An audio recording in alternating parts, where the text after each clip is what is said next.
The city went dark at 9:17 p.m. By 9:18, I was locked inside a billionaire's private suite. By morning, the internet would decide I'd traded my dignity to keep custody of my son. But 12 hours earlier, none of that had happened yet. 12 hours earlier, I was standing in the grand ballroom of the Ardent Crown, staring at a chandelier worth more than my annual salary, praying nothing would go wrong. Amara, the Halston table wants the champagne switched. They said it's the wrong vintage. Of course they did. I checked my watch. 8:42 p.m. The Ariston Foundation Gala began in 18 minutes. 230 guests, 5 city council members, 3 tech investors, and 1 man whose approval could end my career with a single look. Switch it, I said, already moving, and make sure the stage lighting is 10% warmer. The CEO hates blue undertones. The CEO, Kade Ariston, owner of the hotel, head of Ariston Global Holdings, the kind of man financial news channels described as ruthless with a straight face. I'd met him twice. Both times he'd corrected me without raising his voice. Both times he'd been right. I adjusted the floral arrangement at table 12, smoothed the silk runner, then stepped back and scanned the room. Everything gleamed.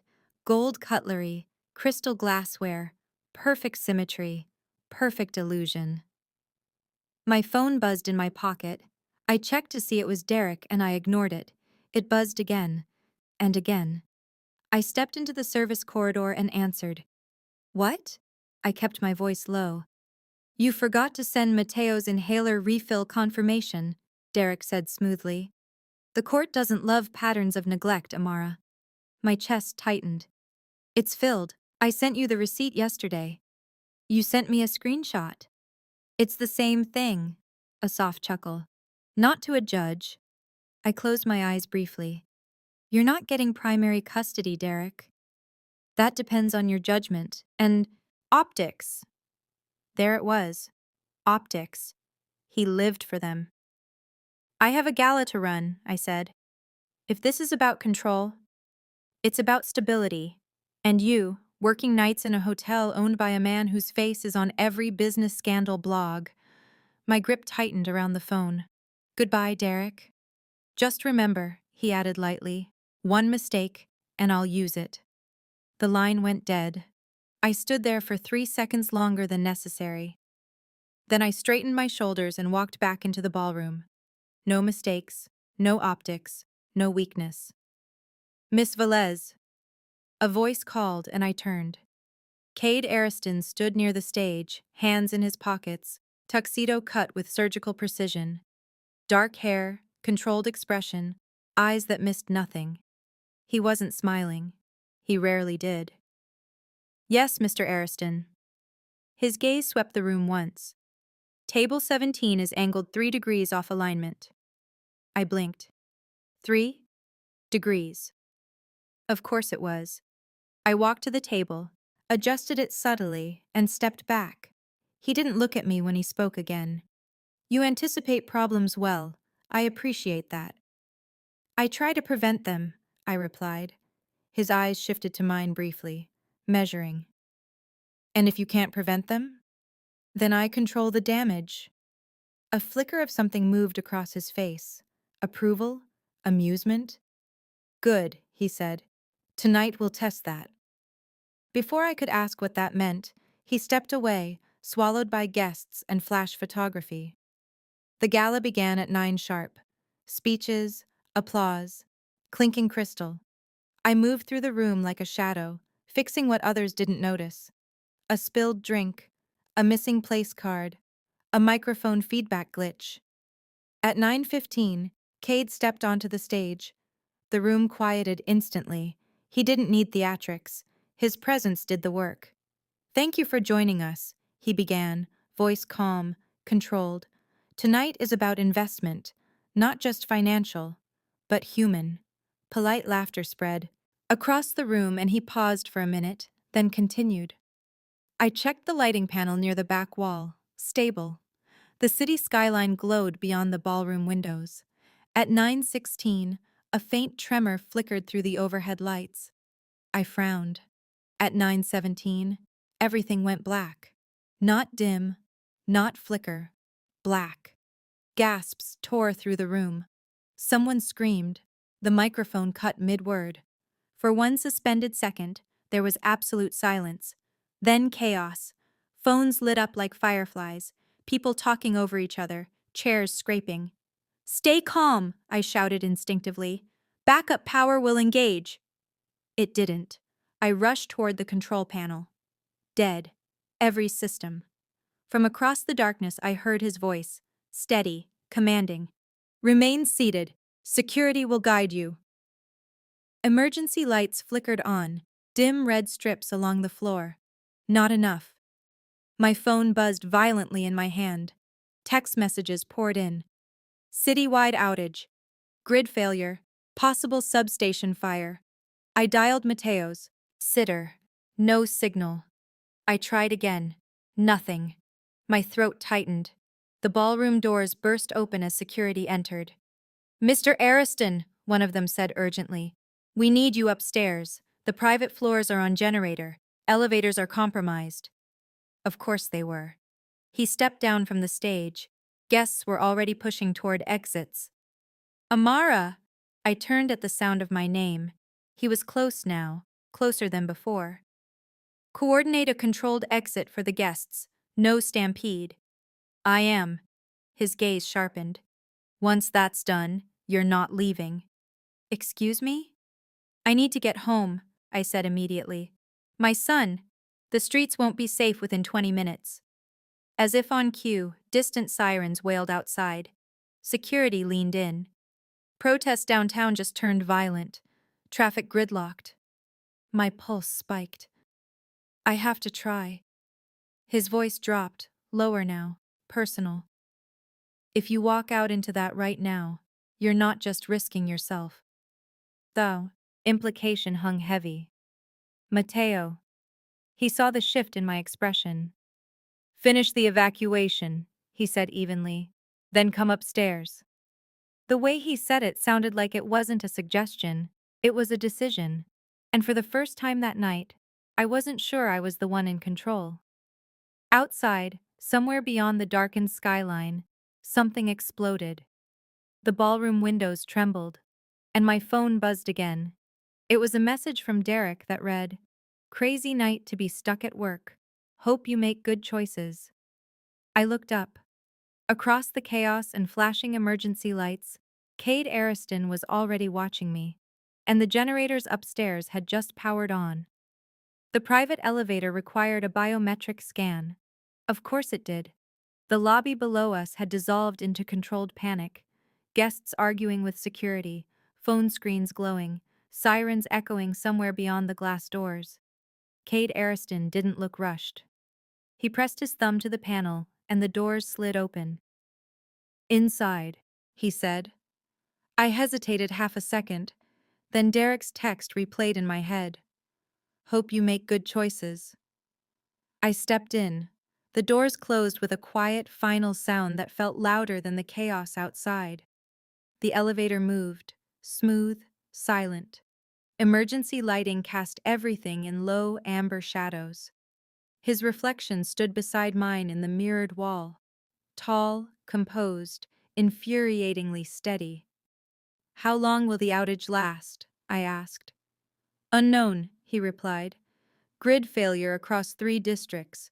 Police scanners are reporting looting near the financial quarter." My stomach dropped. That was between here and my apartment. "I need to reach my son." He didn't look at me. "Signal interference is heavy, too many networks spiking at once." "I know how networks work," I said. "I wasn't implying you didn't," he replied. The elevator slowed, stopped. The doors opened into a private corridor lined with recessed lights powered by generator backup, silent, carpeted. Isolated from the city, security stood at the far end. "Sir," one of them said, "we've sealed the upper floors, staff dismissed, only essential personnel remain." Good. He stepped out, and I followed. The corridor felt like another world. No shouting, no flashing sirens, just controlled quiet. He stopped at a set of double doors. Keypad. Code entered. The doors opened. I had seen photos of his suite in architectural magazines. They hadn't done it justice. Floor-to-ceiling windows wrapped around the entire space. The city below was dark except for scattered emergency lights and the distant red-blue flicker of police vehicles. Minimalist design. Black marble. Steel. Clean lines. Controlled. Like him. The doors closed behind us. For the first time since 9/17, it was quiet enough to hear my own breathing. "You can use the landline," he said, moving toward a console table. "Satellite connection, more stable." I crossed the room in 3 strides, dialed the sitter. It rang. Once, twice, 3 times. "Hello?" Relief hit so hard my knees weakened. "Clara, is he okay?" "He's fine. Power's out here too, but we lit candles. He's asking why the sky went dark." I swallowed. "Stay inside. Lock everything. I'll call again." "You're not coming home?" I looked toward the windows. The streets were chaos. "I can't," I said. "We're safe," she replied gently. The line ended. I set the receiver down carefully. Only then did I feel it. The weight, the isolation, the reality that I was standing alone in a billionaire's private suite while half the city unraveled. He was watching me again, assessing. "You have someone you trust with him," he said. "Yes." "That matters." I folded my arms. This wasn't necessary. What wasn't? This. I gestured around us. I could have stayed in the lobby. No. The single word landed firm. "The lobby will empty within 20 minutes, he continued. "And when it does, you don't want to be there." "And here is better?" "Yes." "Why?" He stepped closer, not threatening, but not soft either. "Because the upper floors are secured, because I have private security, because if something escalates tonight, this building becomes a target." My pulse quickened. A target for what? Anger, opportunists, narratives. "I don't need protection," I said. "That's not what this is." "It feels like it." A muscle flexed in his jaw. "It's logistics." I laughed once, short, sharp. "You don't bring logistics into your penthouse." He didn't rise to it. "You brought stability to my ballroom tonight," he said calmly. "Consider this a reciprocal decision." I opened my mouth to argue, then my phone buzzed. Signal restored, notifications flooded in, Twitter, news alerts, security blog posts. One thumbnail caught my eye, grainy elevator footage, time-stamped 9:19 p.m., a headline. Already forming. "Mystery woman escorted to Ariston's private floor during blackout." My throat went dry. "That was fast," I whispered. He crossed the space and took the phone gently from my hand, scrolled once. His expression didn't change. "They hacked the security feed. Or someone sold it."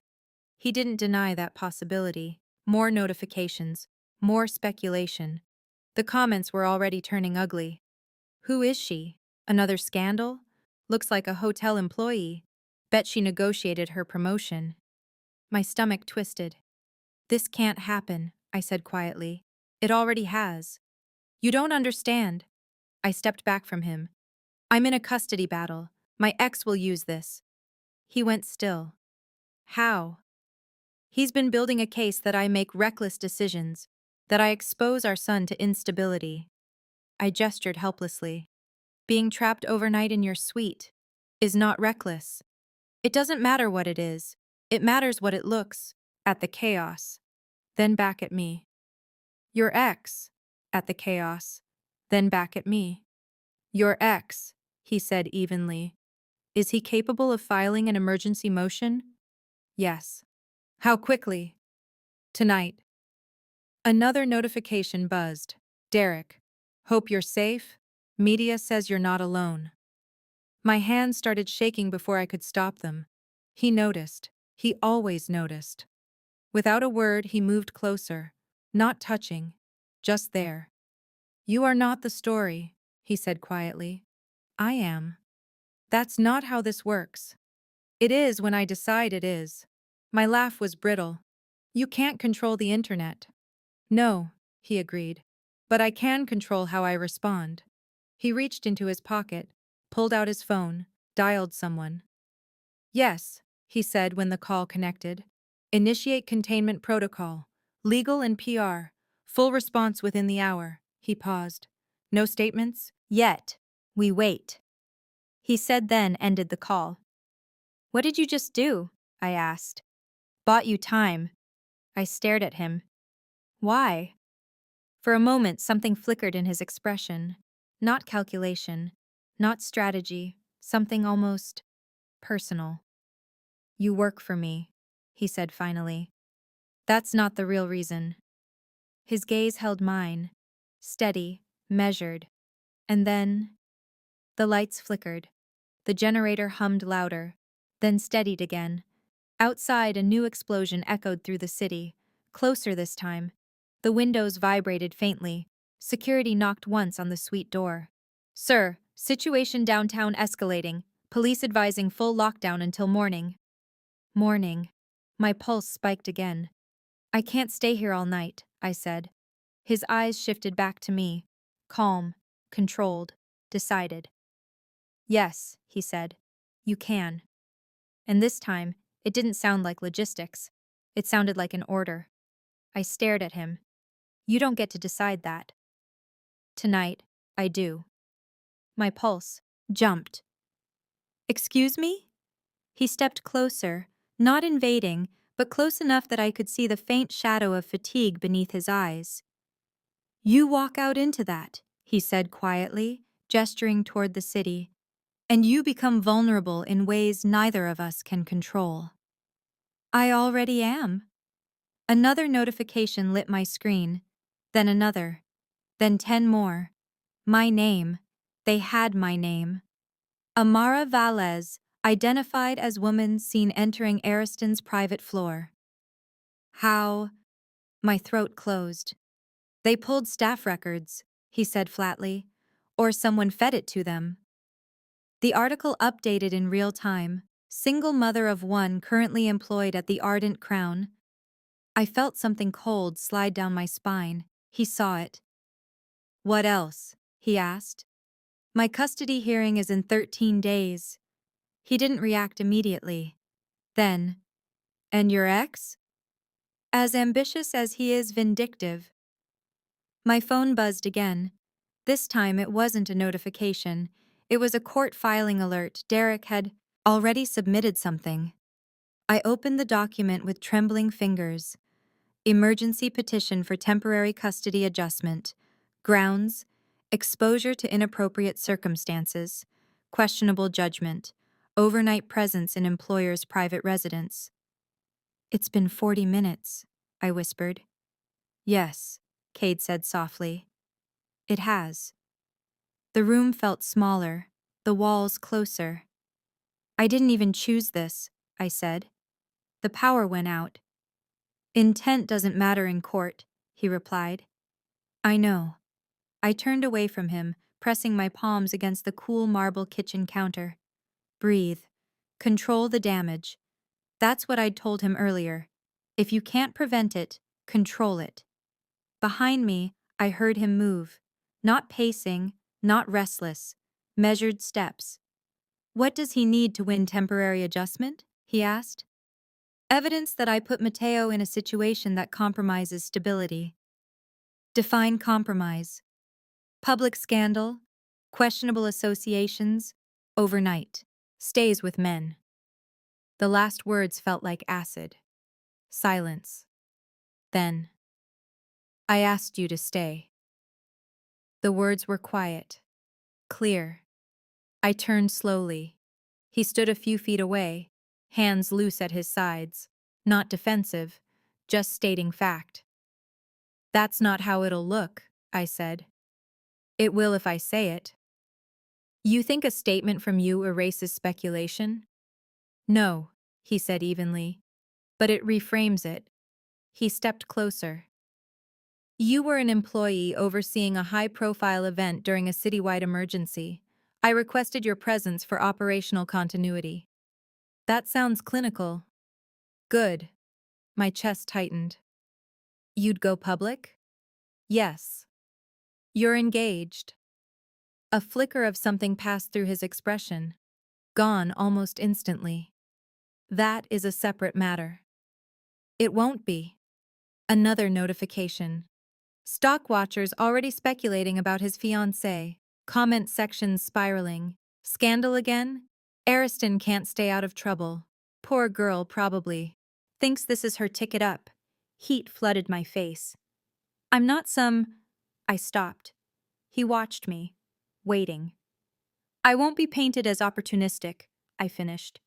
You won't. You can't promise that. No, he agreed, but I can make it expensive to try. There was something cold in that statement. Controlled. Powerful.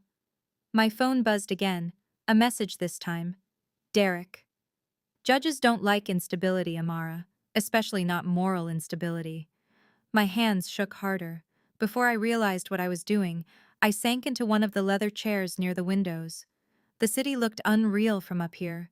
Dark veins of streets, flickers of firelight, helicopters circling. Kade moved to the bar, poured water, not whiskey, water. He set the glass in front of me. You're dehydrated, he said. I'm furious. Yes. I didn't miss the fact that he didn't dismiss it. He didn't tell me to calm down. He didn't tell me I was overreacting. He just stood there. Worse, he said, then stepped closer. Worse. He said, then stepped closer. Close enough that I could feel the heat of him now. Not touching, but near.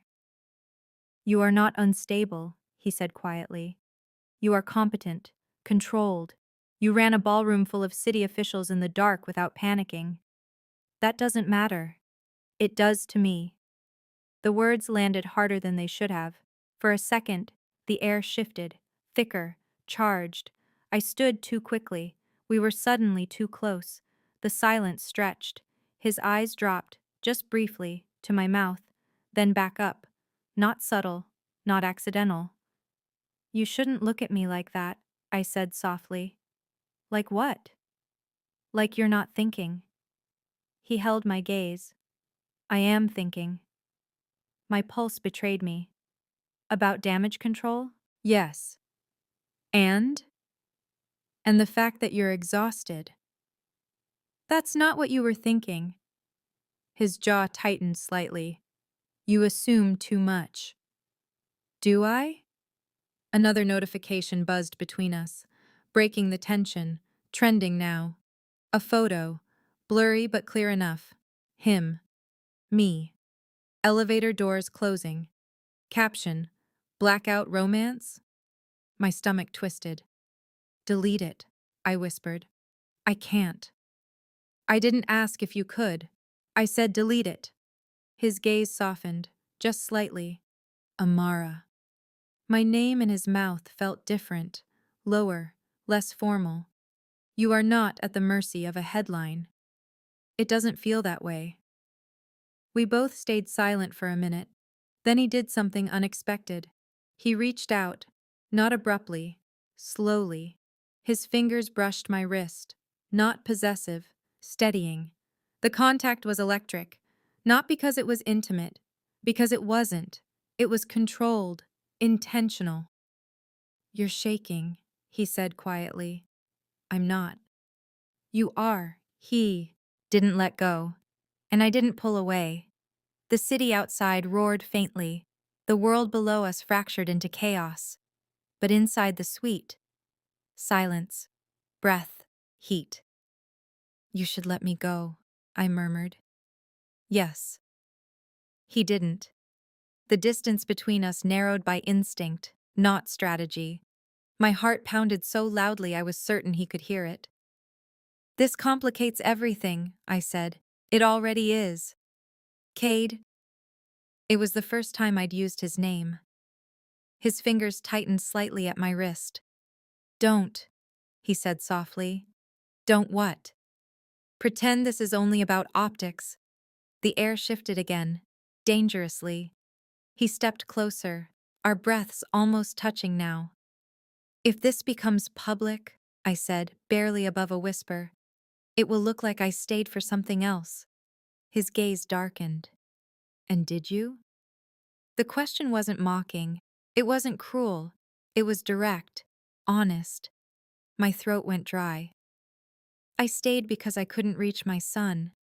And because? The room felt smaller, warmer. You told me to, I finished. A flicker of something, almost a smile, ghosted across his mouth. That's not the full truth. My pulse thundered. Careful, I whispered. I am. He leaned in. Not a kiss. Not yet. But close enough that I could feel the pause before a choice. A choice that would be reckless. A choice that would be weaponized.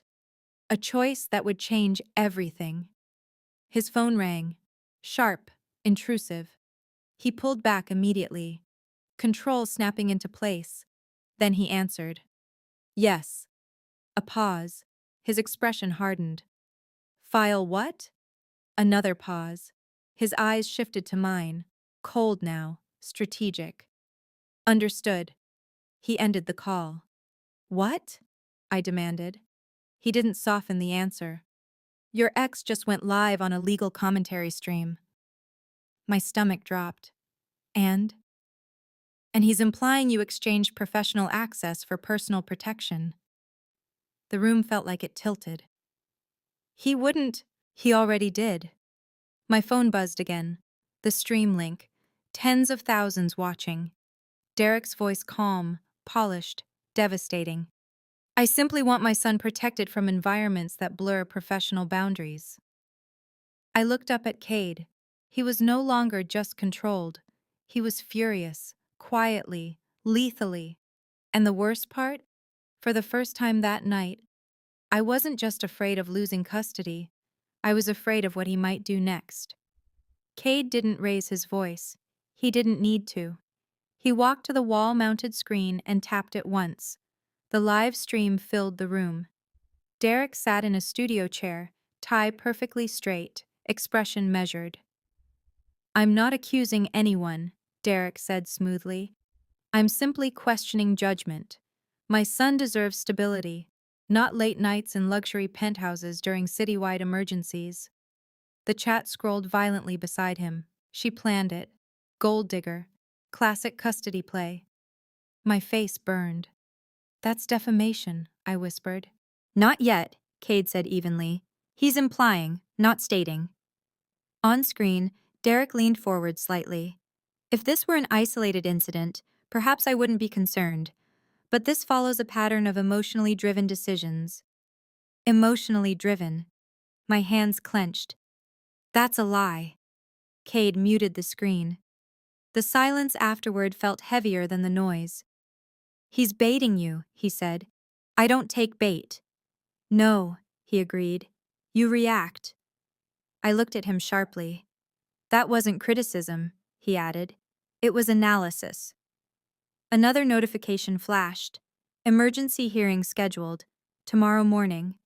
My breath left my lungs. He moved faster than I thought, Kade said. He's always fast when it comes to humiliation. The words came out colder than I intended. Kade studied me. Has he done this before? Yes. No hesitation. Yes. A beat passed between us, the kind that doesn't need explanation. He picked up his phone, again.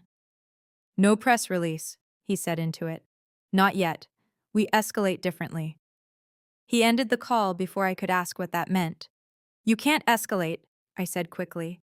If this turns into a war, I'm collateral. You already are. And I don't want to be. His gaze softened, barely. Then let me carry it. No. The refusal came instantly. He stepped closer. Why? Because I don't want my son growing up thinking his mother needed a billionaire to fix her life. Silence. Not offended, not dismissive. I'm not fixing your life, he said. I'm neutralizing a threat. Same difference. No. His voice lowered. It isn't. The muted stream continued behind us, Derek still speaking, still smiling that polished, controlled smile. I have legal grounds, Derek was saying when Kade unmuted briefly. And I will pursue them. Kade muted it again. Then he did something unexpected.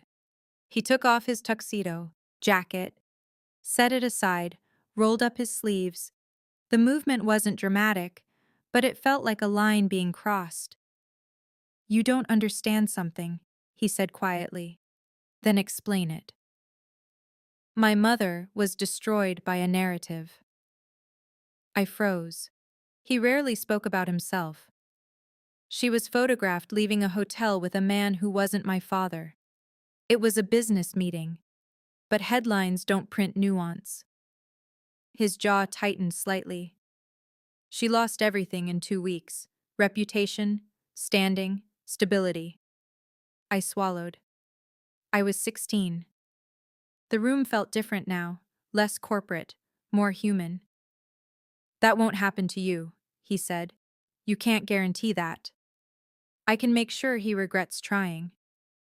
There it was again, that quiet, lethal promise. You're angry, I said. Yes. Why? His eyes locked onto mine. Because he's using your child as leverage. The air thickened. And that makes you angry? I pressed. Yes. Why? Pause. Measured. Then, because I don't tolerate men who mistake control for love. The words hit harder than they should have. I looked away first. The screen behind us shifted to a split view, Derek's live stream and scrolling social media reactions. The hashtag had evolved. Hashtag penthouse custody. My stomach twisted. He's winning the narrative, I whispered. No. Kade stepped toward the console again. He didn't call PR this time. He didn't call legal. He opened his own social media account. Verified. Massive following. He typed, slowly, deliberately. Then he stopped. Deleted it. Typed again. What are you doing? I asked. Deciding whether to detonate. That doesn't comfort me. He glanced at me. It shouldn't. He finished typing. Turned the screen toward me. A single post. During tonight's citywide emergency, I instructed senior staff to remain on site for safety reasons. Any implication otherwise is false and legally actionable. Simple, clinical, powerful. That protects you, he said, and warns him. You're threatening him publicly. I'm warning him. The difference mattered. He hit post. Within seconds, the comments exploded. Supporters, critics, speculation. But the tone shifted. It wasn't about me alone anymore. It was about him. And people were far more careful accusing Kade Ariston than a hotel employee. Derek's stream faltered.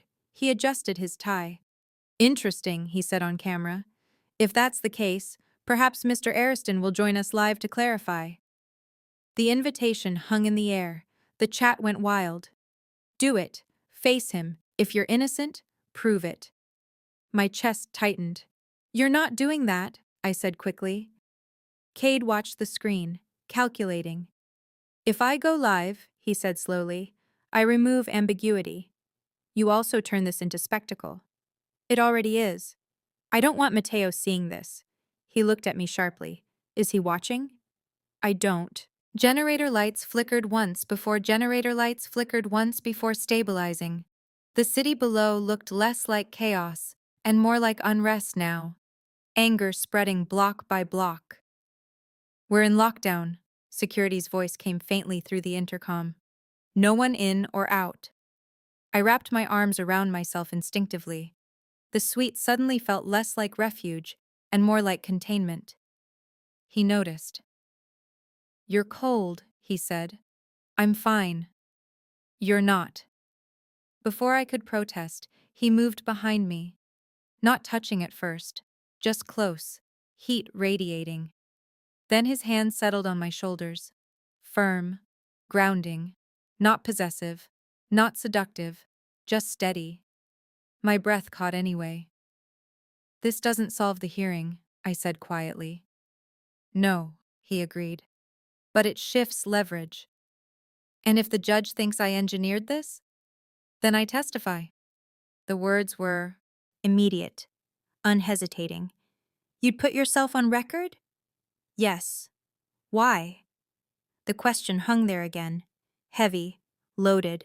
His hands remained on my shoulders, warm, solid. Because, he said softly, if he thinks you're alone in this, he'll keep pushing. My pulse spiked. And you're not. It wasn't romantic. It wasn't dramatic. It was matter of fact, which made it more dangerous.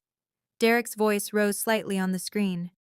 If Mr. Ariston wishes to clarify his relationship with my ex-wife, relationship.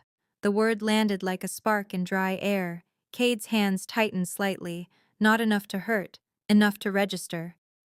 That's new, he said quietly. He's escalating.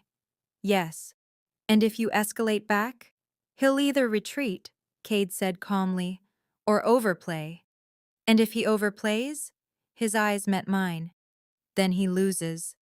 A beat of silence. Then the intercom buzzed again.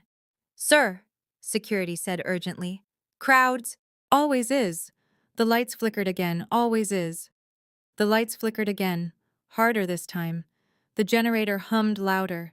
The suite felt charged. On screen, Derek leaned forward. One has to wonder, he said smoothly, what kind of influence is being exerted behind closed penthouse doors. The implication was clear.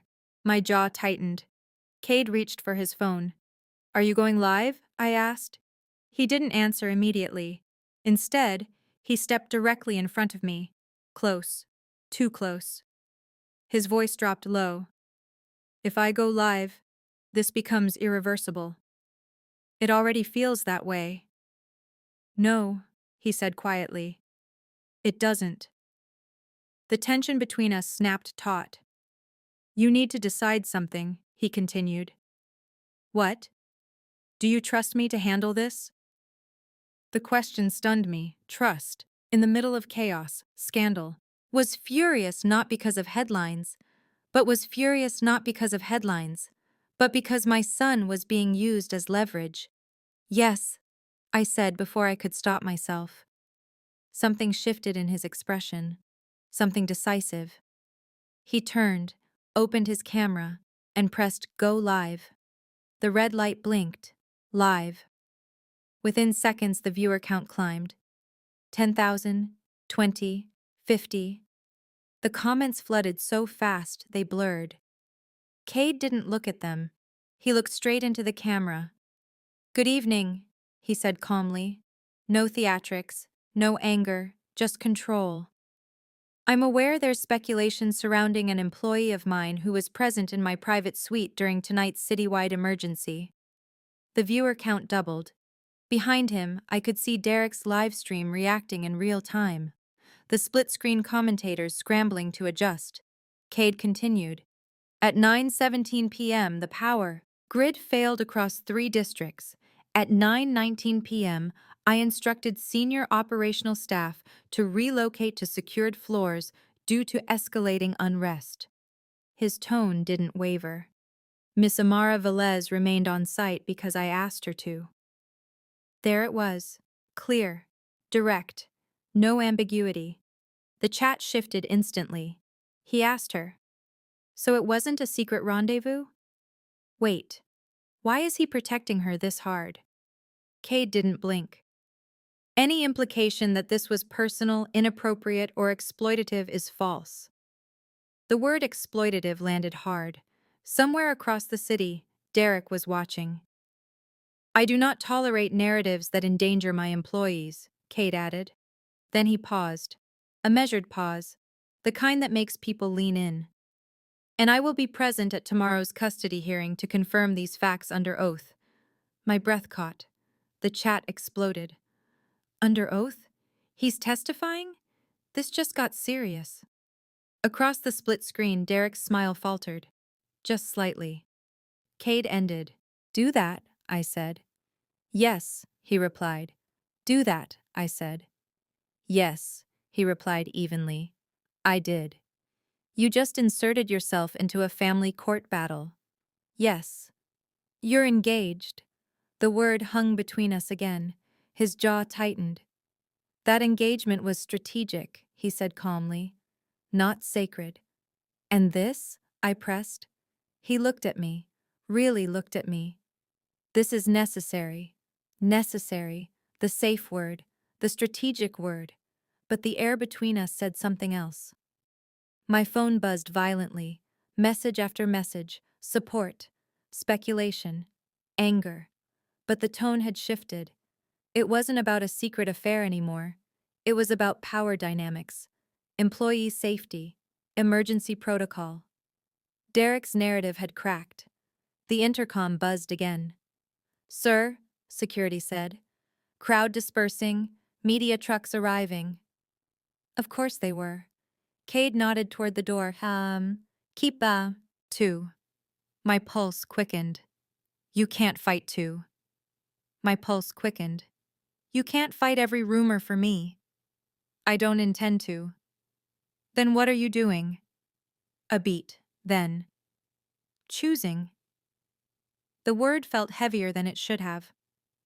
Choosing what? You. Silence. The city hummed faintly below us, helicopters still circling, generators still thrumming. You don't get to say that like it's tactical, I said quietly. I'm not. The calm in his voice wasn't boardroom calm anymore. It was something else, more dangerous. You testified for me before you even asked what I wanted, I continued. You wanted your son protected. Yes. And that protects him. I stepped closer, not retreating now, not defensive. You're not doing this just because I work for you. No. You're not doing it just because you hate my ex. No. Then why? The question landed clean between us. He didn't answer immediately. He didn't deflect. He didn't posture. Instead, he reached up, slowly, and tucked a strand of hair behind my ear. The gesture wasn't calculated. It wasn't careful. It was instinct. And that made it more dangerous. Because, he said quietly, the moment you looked at that custody petition, I realized I would burn down every narrative in this city before I let someone use your child to hurt you. My heart stuttered. That's not strategy, I whispered. No. His thumb lingered briefly against my cheek, warm, steady, and then the power surged, lights flashed. Then the suite flooded with full electricity, bright, unforgiving. The city outside flickered back to life, block by block. The blackout was ending, reality returning. My phone buzzed again. Court confirmation. Emergency hearing moved to 8:30 a.m. Less than 9 hours away. The adrenaline in the room shifted. The urgency returned. You should go home, he said quietly. I can't. Traffic. I'll have a car take you the moment roads clear. And you? I'll meet you at the courthouse. The weight of that settled in. Your board will hate this. They already do. Your fiancé? A pause, longer this time. She'll understand. That's not the same as staying. No, he agreed. Silence. The kind that forms when something irreversible has already happened. You can still step back, I said softly. From testifying? From me. His gaze sharpened. That's not an option. Why? Because if I step back now, he wins. And if you step forward, then I make it very clear where I stand. The implication pulsed between us. The suite no longer felt like containment. It felt like a threshold. I didn't ask you to choose me, I said. I know. And I don't need saving. I know. Then why does this feel like more than damage control? His eyes dropped briefly to my mouth again, then back to my eyes. Because it is. The words barely left his lips before the tension snapped. This time, there was no interruption, no notification, no intercom. He stepped into me, not forceful, not rushed, but decisive. His hand cupped my jaw, not asking, just steady. And then he kissed me. Not soft, not careful. It wasn't desperation. It wasn't chaos. It was choice. Deliberate. Slow at first. Testing. When I didn't pull away, it deepened. Heat flared through my chest, through my spine. My hands found his shirt before my mind caught up. The kiss wasn't reckless. It was controlled. Intentional. Like everything he did. And that somehow made it more dangerous. He broke it first, forehead resting against mine, breathing steady. "This complicates everything," I whispered. "Yes. And tomorrow, I'll be there. And after?" A long pause. The kind that decides futures. "After," he said quietly. "We stop pretending this is only about optics." My pulse raced. Outside, the city lights were fully restored now. Sirens fading, crowds dispersing. The blackout was over.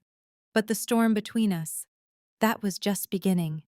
The courthouse steps were already crowded when I arrived. Cameras, reporters, strangers who had chosen sides overnight.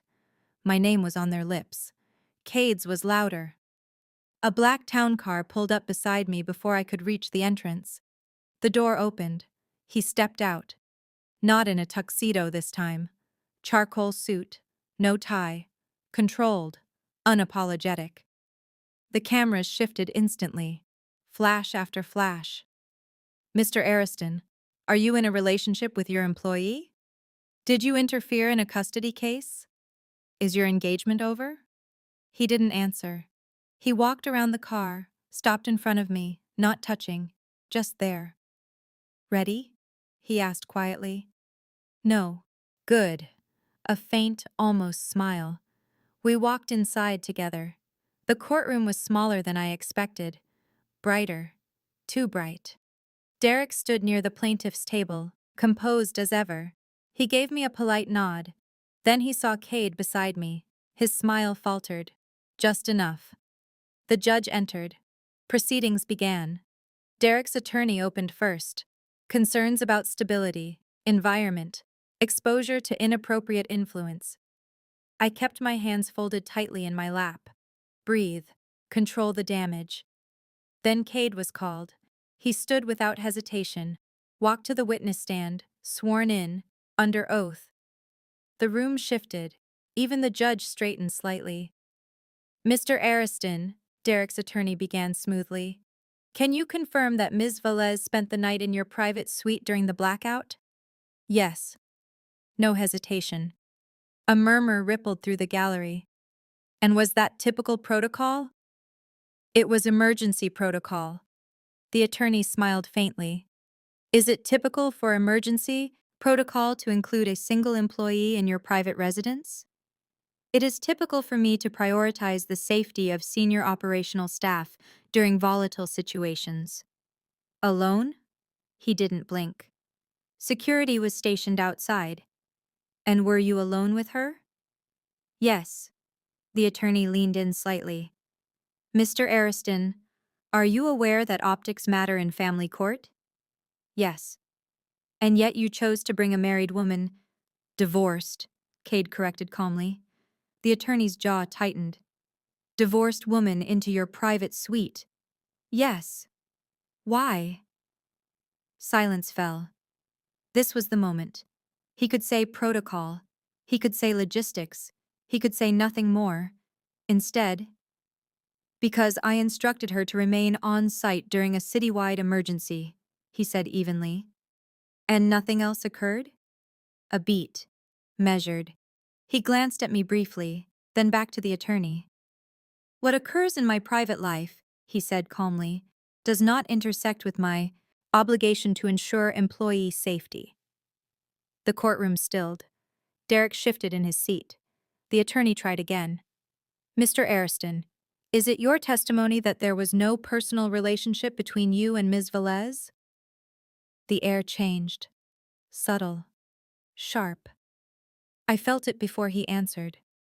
He looked at the judge, then at Derek, then at me. No, he said. The room reacted instantly. Murmurs, whispers. The judge raised a hand for silence. Clarify, the attorney demanded. Kade's voice remained steady. It is my testimony that my decision to protect Ms. Valez during the blackout was professional. However, I will not misrepresent my feelings in this courtroom. My breath caught. The attorney's eyes gleamed. So there are feelings? Yes. Direct. Unapologetic. And when did those develop? Before last night. The silence that followed was electric. Derek's control slipped completely for the first time.